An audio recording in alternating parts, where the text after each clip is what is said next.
wherever you're watching us from. Good morning, good afternoon, good evening. This is the Confab on Esteem Radio Vision. We are located at Obokun Avenue in Ilesha, Osun State, Nigeria. Welcome you this afternoon on the Confab. I am Chidima Abel, and I have some analysts with me. But before I introduce them, let me introduce the program to you this afternoon. Today, we examine three major stories shaping public concern across Nigerian security, the economy, and accountability in critical institutions. In Benue State, 2 security personnel, a soldier, and a civil defense officer were killed in an attack linked to armed groups in Kwande local government area. Now, beyond the tragic loss of lives, the incident raises disturbing questions about territorial control, the safety of security operatives themselves, and the growing fear forcing rural communities to flee their homes. In the petroleum sector, a different kind of battle is unfolding. Retailers have actually begun selling petrol below the 739 naira per litre price linked to the Dangote refinery. While motorists may welcome cheaper fuel, the deepening price war has triggered concerns about sustainability, about losses running into billions of naira, and what this competition means for the future of Nigeria's downstream oil market. Away from that, in Lagos, a Lagos storm has followed the death of a 21-month-old child at a private hospital, involving one of Nigeria's most celebrated authors. As investigations continue, the case has sparked a broader national conversation about patient safety, medical accountability, and the standards of care in the country's private healthcare system. These are not just isolated stories. They speak to the core responsibilities of the state, of Nigeria as a nation, the market, and the professional institutions, protection of life, economic fairness, and duty of care. So today, we move beyond the headlines to ask the hard questions. What went wrong? Who should be held accountable? And what must change? So stay with us on the Confab this afternoon. Here's on the Confab, I have 2 analysts with me. I have Ajiboye Ohunayo. Ajiboye, welcome. Thank you very much. How are you doing this afternoon? A bit cold. A bit cold. Yeah. I understand. Just cold, just cold in the atmosphere. So yeah, a bit The cold. Hamatan is beginning to disappoint us because we were not expecting it at this time. But somehow it looks like there's a change in the weather and all of that. Well, I welcome it. All right. I want to experience the cold. Okay, I also have Oluwatoyosi Sholanke. Toyosi, you're welcome. Good morning, Chidima. Good morning. This How is are you? afternoon, but I know that Yeah, good afternoon. good morning is acceptable because we have people who are also watching us, and they're in the morning section now. Okay, now we will just go straight to the very first headline here that says, bandits kill soldier. NSCDC officer in Benue. You know, when I saw this headline, I was just wondering, if a soldier could be killed by the bandits, if an NSCDC officer could be killed, then who? I mean, this calls for concern. Who is safe in Nigeria? If people who were deployed for security purposes are now being the one falling victims, of being killed, massacred by the bandits, then who is safe? Now let's go ahead. Bandits suspected armed headers have killed a soldier and an officer of the Nigerian Security and Civil Defense Corps at Udeku community in the Turan district of the Kwande local government area of Benue State. The incident, which occurred on Saturday, was confirmed by a community leader from the troubled area, Mr. Lawrence Akariba, who said the attacker forced calls of residents to flee the community. Now let's talk about it. He said this incident has actually caused community members to flee the community. What are we going to say about this? I want to come to you first, Ohunayo Ajiboye. I mean... Well, I'm not surprised to see this kind of news because it's going to keep happening until, certain things are implemented, which we have, I think, mentioned more than once on this confab, that it's time to start looking at preventive measures. We have to start anticipating when these people will strike. Now that Nigerian security forces are working hand in hand with US. By now, with the help of their technical assistance and their intelligence, we should be able to start anticipating when these attacks happen. These attacks are You not said random. Nigeria is working hand in hand with the US. Has Nigeria ever, come out clean to say they're actually working hand in hand? I mean, what were the US airstrikes on terrorist hideouts all about? Is that not a sign of a cooperation between the US and Nigeria? Okay. So why are we not taking advantage of that? Why is the government still, being in the reactive mode, not even defensive mode, reactive? It would happen, then the government will react. What is going on? By now, I was expecting more stories or more news of, the Nigerian government, the Nigerian army, taking the fight to these terrorists on their own home front. And I said something about that. It's time to get aggressive with these people. They don't listen to human language. They don't want to understand dialogue. Enough of dialogue. It's time to start taking action, preventive action. We can prevent this thing. We have the resources at hand. But I don't know, for some reason, we don't want to use it. And that is why things like this will keep happening. If we can't get into the situation of predicting and preventing, that's what US does. They predict attacks and they take every measure to prevent it. But what's going on in Nigeria, the attacks happen and then the government now reacts. And sometimes their reaction can be as slow that even a snail reacts faster than them. Sholanke, what do you have to say about this? Yeah, thank you, Chidima. The question to me, it suggests weak intelligence support. Everyone should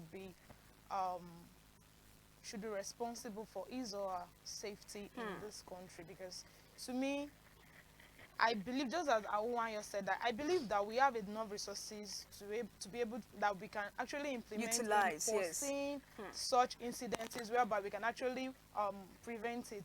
So it's just we ourselves taking care of ourselves right now, because I'm very sure our governments are out there, they are saying these things, and I'm sure if something like this will still come up again, and at the end of the day, there will be nothing to show for it. Yes. So everyone should be responsible for their safety. In a sense, two of you are saying that prevention is better than cure. Yeah. Because what we are saying here is that members of the community are now deserting the area for their safety. But and it was even added that Akerigba even added Absolutely. that all economic and social activities in the area have been grounded as a result of the attack. And we are talking about economic meltdown. What are we expecting to happen when even the security forces do not have enough intelligence, they don't have enough ammunition to foil this kind of attacks, to predict, prevent, or foil it while it's happening? Nobody trusts the government anymore. Not to talk So definitely, umbrellas.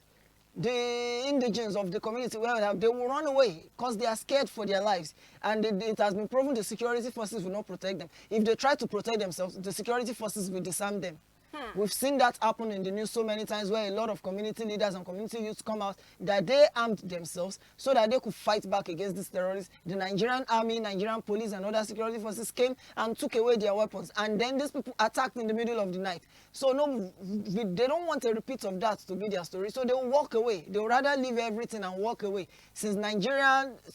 Because the truth is, when it comes to terrorism, it will always bounce back on the president. Since the president is not taking the right measures, by now it is time for preventive action. And that is by taking the fight to these people. Now, take advantage of the cooperation with US. Get these people's hideouts and wipe them out.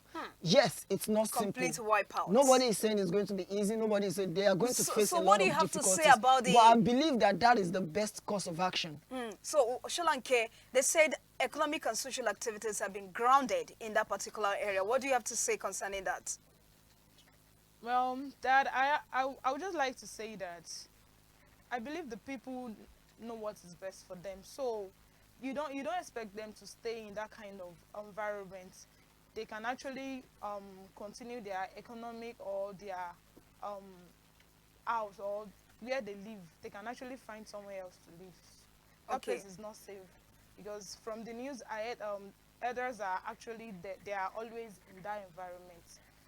And the head of the community, what's his name now? He said he also foresaw it, and actually people. All right, Ohunayo, what do you have to say about the social activities that have been grounded, the economic activities? From what we are saying now, nobody's doing business there anymore. Because they are afraid. It's simply what is going to happen when there's constant attacks, and then the past has proven that the government doesn't care about them. I mean, look at the massacre that happened in Plateau State last year. And, you know, before the president of our nation could even decide in his own glorious time to, you know, and I'm saying this sarcastically, in his own glory, you know, before the president decided to go and visit the victims that are already displaced, it took a long time. And then when he visited, he didn't visit the victims, he visited the capital of the nation, where school children were made to line up under the rain to come and greet the president, as if it's one festive thing. When it's a period of mourning for the state, a period of tragedy, where everything is supposed to be stolen, where the president is not even supposed to move with an entourage or a convoy. The president is supposed to come with a feeling of remorse and shame that under his watch, so many lives were destroyed, so many lives were taken. And, you know, rather it was pomp and pageantry. Now, people have seen that happen. And you think they're going to wait for the same government? That's what's happening. So all social and economic activities will cease until at such time as the people can be assured that their lives will not be in danger and that they will be protected. But unfortunately, that does not seem to be the case. Okay, you talked about preventive measures instead of the cure. Now, but it was revealed here that the diseased security personnel were among officers that were deployed to the area to help maintain peace and incessant attacks by suspected armed headers in the local government. But unfortunately, they were the one who lost their lives. So what do you have to do? The government from there have actually done what they were supposed to do by sending these officers to the area. How many officers did they send? Now that's the question. We were not told how many, but two lost their lives in the process. What was the intelligence given to them? What was the intelligence given to them? Because according to the news sources, they were found unawares. They were taken unawares. The elders, the militants who attacked them, took them unawares, opened fire on them, and killed them immediately. So this borders on a lot of communication issues. And that's why I'm talking about the preventive. Now, if these measures are being taken, there will be constant intelligence, there will be constant communication. They would have known on their way back that where they were going through, there was already a roadblock being mounted by these militants who were attacking the community. And there would have been a way for them to rendezvous with their team and then take the attack to the militants. And then what is going on? Are you telling me that the government only deployed 2 people? Is that what you're trying to say? What happened? Where is their team when this attack was going on? It was revealed from the story we have here that the slain officers were reportedly returning from Aga Market, where they had gone on a motorcycle to refill their cooking gas, which means... It's still part of what we are saying. This is still part of what we are saying. It's as if, from my point of view now, it's as if you're trying to make excuses for the government, I'm just trying to make the story clear to you. Yeah, but that doesn't make it clear. That only makes it worse because 2 officers went to market to fill cooking gas. They are coming back. What is going on with the communication? And then they met people that were attacking the same community they were supposed to protect. Now, are they the only 2 in that community? What happened to the rest of the team that's supposed to be protecting the community? That is my question. Okay. So you see that it still all boils down to the leadership failing at doing their duty. All right, I want to hear from you, Sholanke. What do you have to say concerning that before we... I have nothing else to say aside from what Ohunayo said. You totally agree with him. Yes, what happened to the rest of the security personnel deployed to the states? The point that they even went out to the market to fill gas, what happened to people like the government supplying their needs? Because their main focus should be protecting that territory.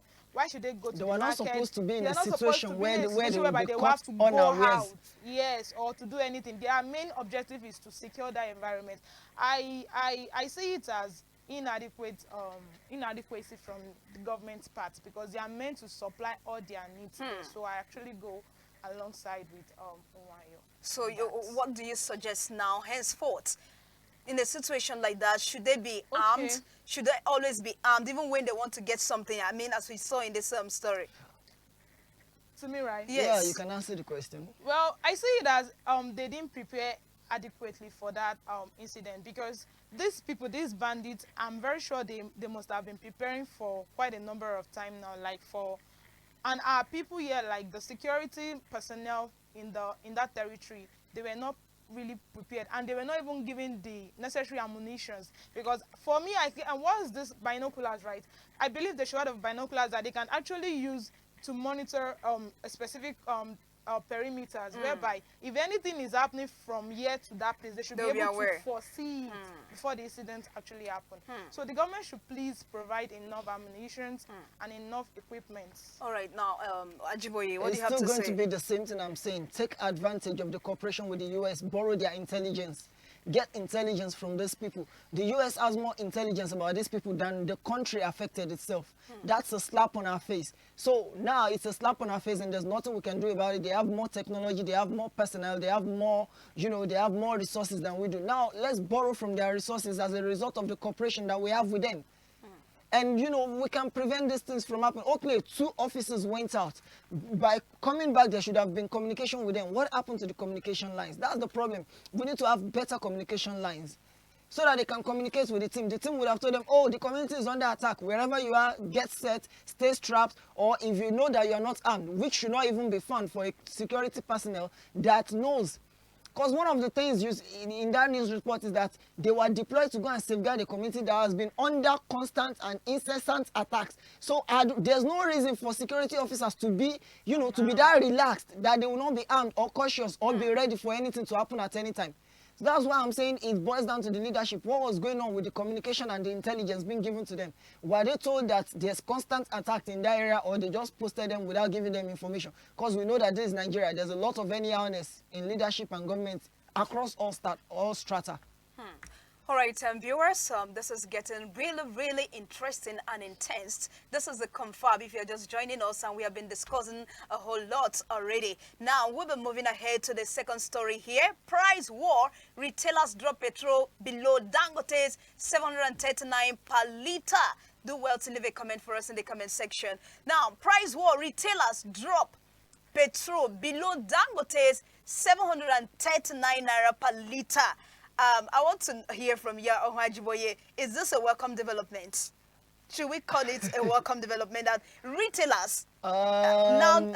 I want to adopt a wait and see attitude because, Okay. when stuff like this happens in Nigeria, and it has happened before, and, history has a tendency of repeating itself. So now the thing is, I don't feel like it's sustainable. That's why I said, but I don't want to make my you want judgment. to know how I long don't it's want going to to make last my before you make your judgment at judgment. the same time. That's why I said I'm going to adopt a wait and see. Okay. Because if this price war is a deliberate act to sabotage Dangote, just because, due to his refinery and everything, he has really dealt with the alleged petroleum cabal. He has really dealt with the alleged petroleum cabal through his actions and through his refinery. Now, if this price war is their way of retaliating against him, then it's not going to be sustainable. But in a way, it's also a welcome development because it means that prices will drop for the time being. What I am afraid and skeptical of is by the time the price war is no longer sustainable and then Dangote wins,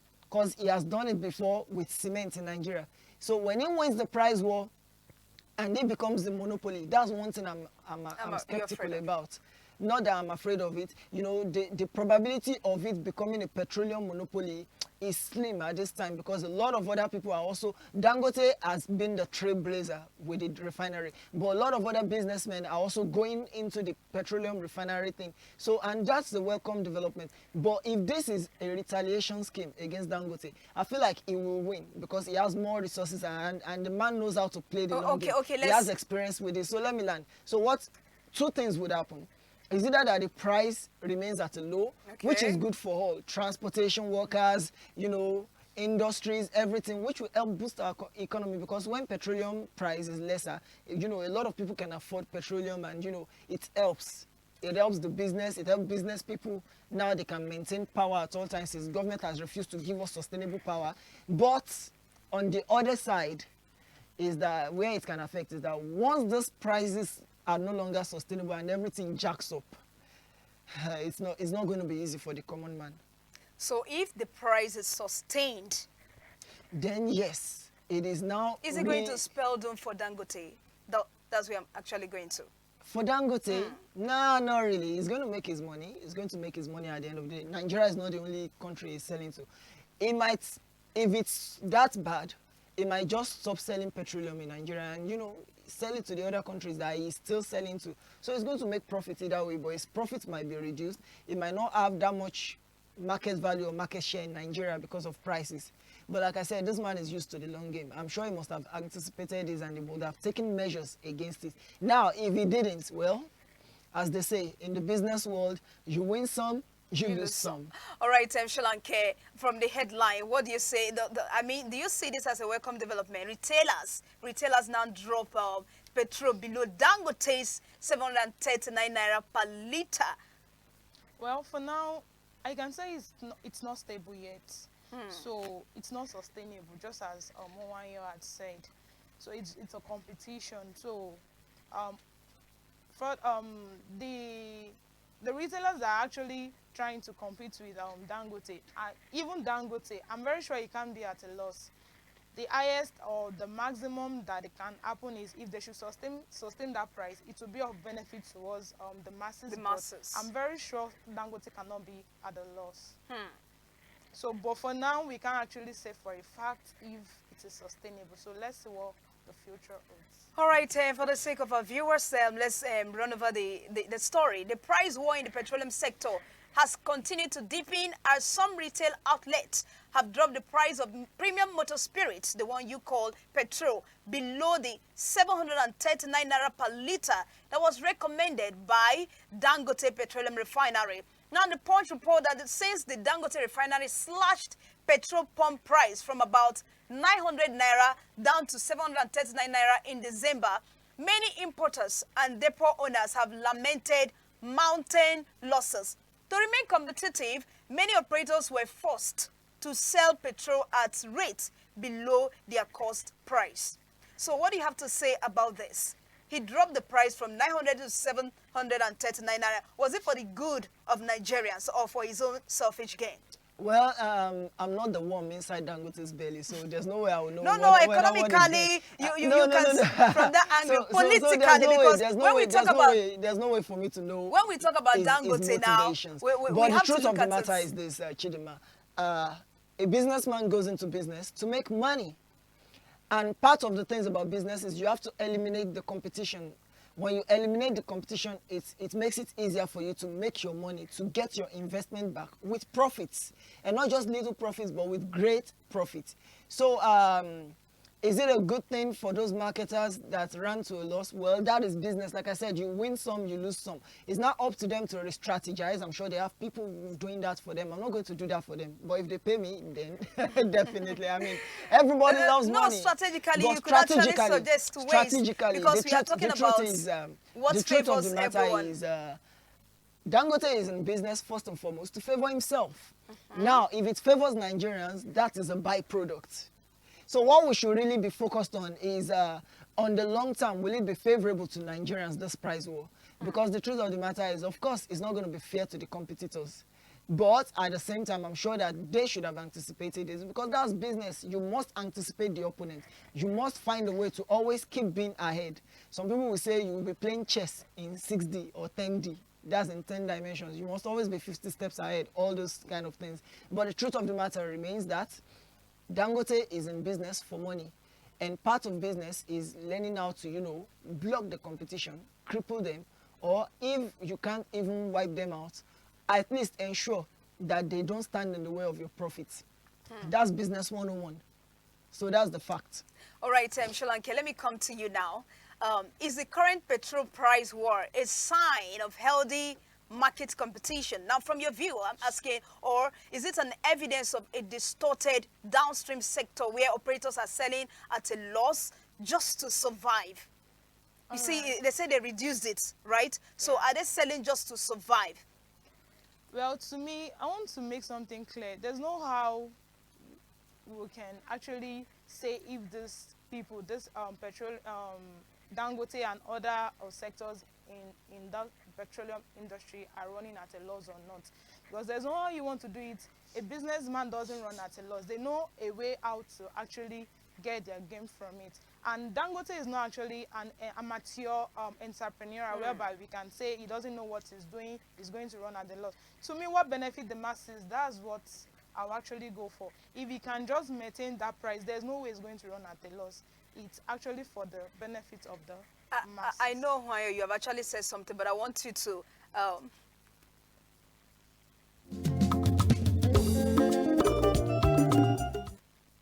I know you've said something about that, but I would like you to throw more light to that. It's me or No, What would you Ohunayo. like me to throw Okay. light on again? Because I think I've said everything. You haven't said everything. Oh, sorry about that. It's okay. So this is the case. Like she said, we don't actually know if they're running at a loss or not. Because the information we have at hand is that there's a price war. And yes, preliminarily, the competitors said they are running at a loss. But remember that part of the business advantage is psychological advantage, is knowing how to play psychological games. The competitors releasing information, oh, we are running this thing at mountains of losses. It could be a psychological tactic. You It's see? allowed in business. You know, business is a battlefield on its own. There's a lot of strategies. Now, if Dangote and the masses fall for that and then they get, they get sympathetic. In business, there's no empathy, there's no sympathy. It's always about the red line, and the red line is to make money, as I said before. So now what happens is this. While I don't want a monopoly, I don't want a situation where Dangote will- monopoly all over the petroleum sector. But like I said, there's a slim chance of that happening. Though a slim chance is still a chance, either way. But there's a slim chance of that happening. So what we'll end up saying is that the competitors will either run out of business because they can no longer maintain selling at a lower price, or they go back to the original price and they leave it to the market to decide. Because at the end of the day, it's always going to be the market deciding. If the market decides to go with Dangote, well, they lose.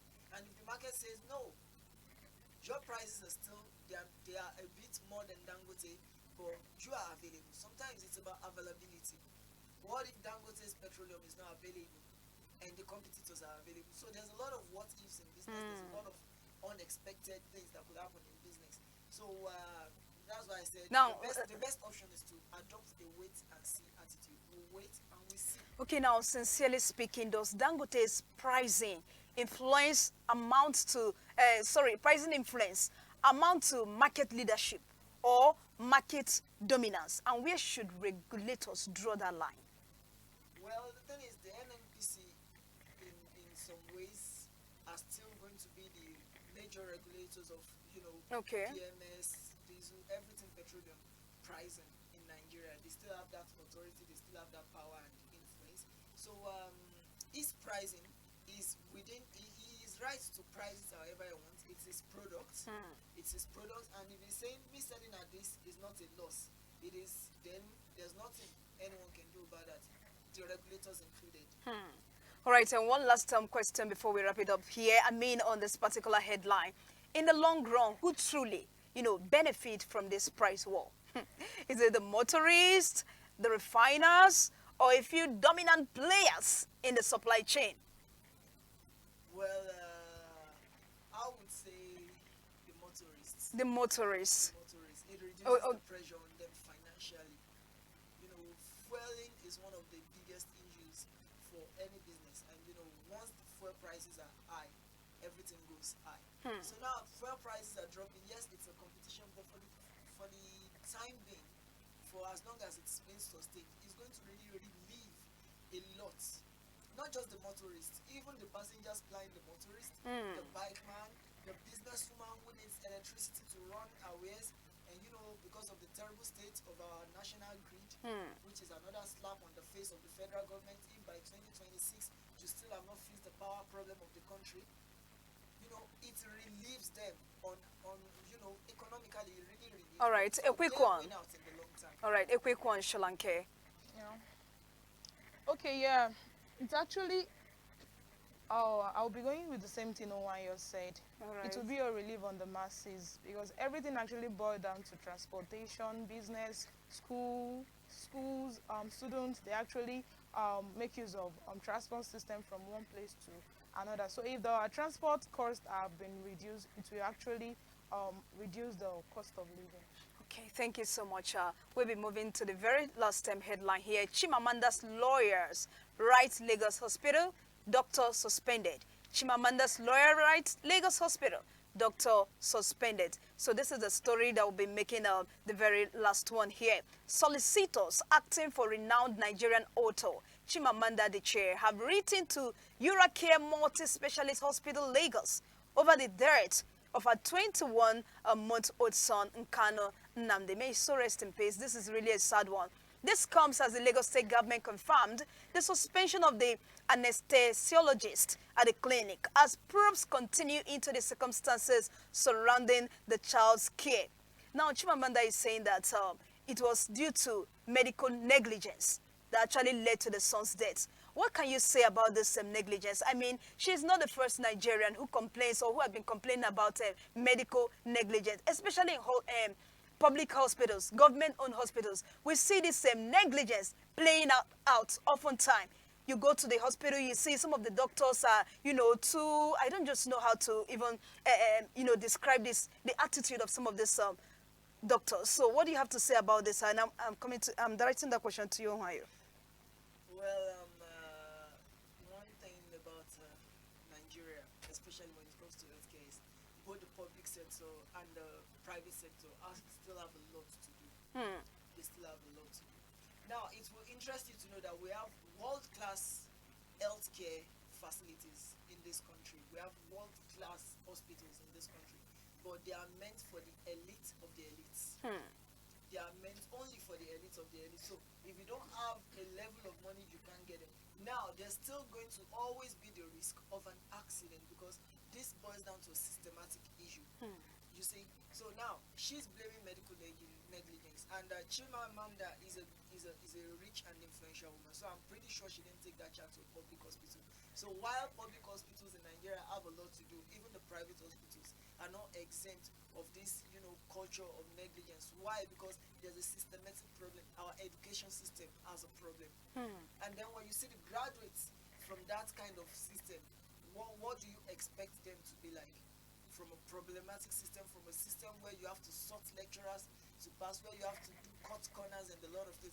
And now let's come down to the recruitment. There's this culture in Nigeria, and it's a terrible culture known as the hustle culture. And the hustle in this case is not talking about hard work. Rather, it's talking about cutting corners, trying to get one over your neighbor. And those are the things that happens. I've had news of such big hospitals where they want to hire that people pay millions of naira just to be able to apply. And then you get somebody that has the money to apply because they pay big, they pay them, so they feel like the money that is like me investing in myself. I want to get a job with such a big world-class hospitals, and there just has to be there has to be a lot to be done both by the government and by the private individuals. Everybody has to come together. The community, we have to come together and find a way to end this, because it was funny that during Anthony Joshua's accident, I think what's his name, he is responsible for publicity for the governor of Lagos State, and then he posted and he said this is the world-class hospital where Anthony Joshua is being treated and everything. And you can see all the comments saying, but why are our politicians not, taking themselves to this world-class hospital? What are they seeing that is making them, since the world-class hospital with world-class facilities, why haven't we seen any of our political leaders taking themselves there for healthcare? Meaning that they understand the fact that there's a systemic issue with our healthcare system in the country, and they don't want to risk their life, no matter how world-class the hospital is. Okay, we're told that the doctor has been suspended. Does the suspension reflect accountability? I'm not talking to Sholanke. Does this suspension reflect accountability, or is it just a preliminary move that may not address institutional failures behind it? Well, I see it as a preliminary move because the boy is dead already, and I'm very sure the suspension can't actually bring him back to life. Yes. So I just see it as a way to show the public that they are actually remorseful about the anesthesia actions and all.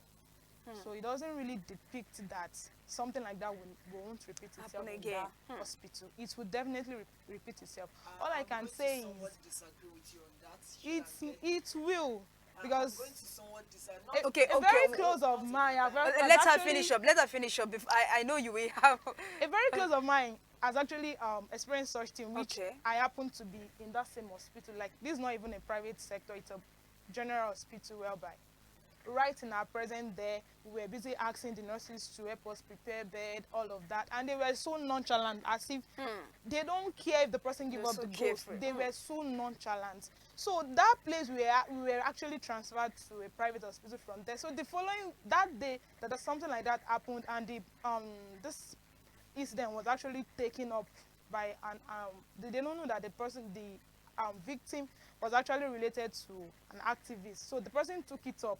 They were like, maybe they will become careful there and they will stop that kind of a thing. The following week, something like that happened again. They repeated same thing. So that's what I'm saying. If care is not taken, if preventive measures are not taken, such thing will continue happening. All right, let's hear your So, take. as I was saying that I would disagree with you on that. I was not talking about if care is not taking such. I'm talking about the fact that you said it's all just preliminary action to show as if they care or they're remorseful. No, I believe that the suspension of the doctor who was culpable in this situation is actually accountability. Now, what will happen is like the report said, there will be probes, there will be investigations into whether it was an accident, because in medical care, you know, accidents can happen. You can't rule out accidents. Everyone is human, and humans are prone to errors. But if it was not an active accident, even when it's an accident, the doctor is still going to be punished for an accident. That's because sincere when accidents. when you take care, because when you are in charge of people's health, when you work in healthcare, you are expected to make as minimal accidents, to cause as minimal accidents as possible. You know why I said as minimal as possible is because there can be. We are all humans. Humans must make errors. There's no perfect human without errors. But I like the fact that he is suspended and the investigation is ongoing. That is a step towards accountability. It's not because of remorse. It is unfortunate that the baby in question died, but they are following the right steps. They are following the procedure. Now, if it is found out that negligence caused this, then the doctor loses his job, he goes to jail, which is going to be accountability. That's why I said I didn't agree with you. Not that it could, of course, it can happen. Accidents can happen anytime. Negligence is a problem that we're trying to deal with in our healthcare and in every other sector in this country. All right, viewers at home, this is where we'll be wrapping up the show. This is where we'll be wrapping up the Confab on STEM Radio Vision. But before we go, before we call it a day, my analyst here has something to say, like a parting remark. Over to you now, Ohio. I thought you wanted Sri Lanka to give the pattern. Oh my goodness. Okay, let me start then. All right, Sholanke, they said right. ladies first. No problem, I'll do I'm a that. gentleman. Okay. All right, I would like to say this to our medical practitioners out there. Please, let's remember the oath we took the oath they took, actually, because I'm not a medical practitioner. The oath they took concerning caring and all of that. Please, let's remember that this might be someone's family. This might be someone's loved one. We should always endeavor to try our possible best in taking good care of our patients. All right, thank you so much. Over to you now, a brief one. As the lady has kindly spoken to the address to the medical personnel, I will be addressing the government and our military. That once again, this is not the first time I'm saying it. It's time to be proactive in this fight. We can't keep waiting for another nation to come and rescue us. We need to rescue ourselves. We have to take the fight to these people. We need intelligence. We need to start planning.